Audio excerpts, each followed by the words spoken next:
If I were the devil,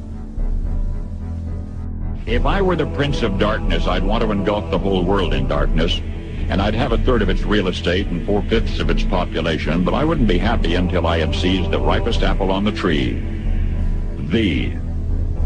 So I'd set about, however necessary, to take over the United States. I'd subvert the churches first. I'd begin with a campaign of whispers. With the wisdom of a serpent, I would whisper to you as I whispered to Eve, do as you please. To the young, I would whisper that the Bible is a myth.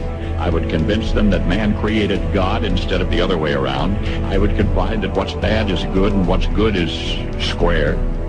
And then I'd get organized. I'd educate authors in how to make lurid literature exciting so that anything else would appear dull and uninteresting. I'd peddle narcotics to whom I could. I'd tranquilize the rest with pills. If I were the devil, I'd soon have families at war with themselves, churches at war with themselves, and nations at war with themselves, until each in its turn was consumed.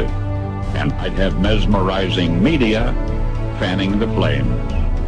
If I were the devil, I would encourage schools to refine young intellects, but neglect to discipline emotions. Just let those run wild. Until before you knew it, you'd have to have drug-sniffing dogs and metal detectors at every schoolhouse door.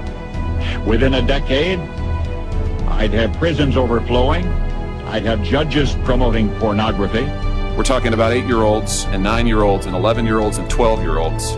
He's got over 600 images, gobs of video footage of these children, but you say this does not signal a heinous or egregious child pornography offense.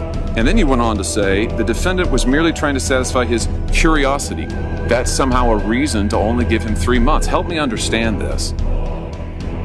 Soon I could evict God from the courthouse, then from the schoolhouse, and then from the houses of Congress.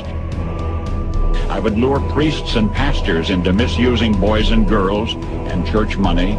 If I were the devil, I'd take from those who have and give to those who want it until I had killed the incentive of the ambitious.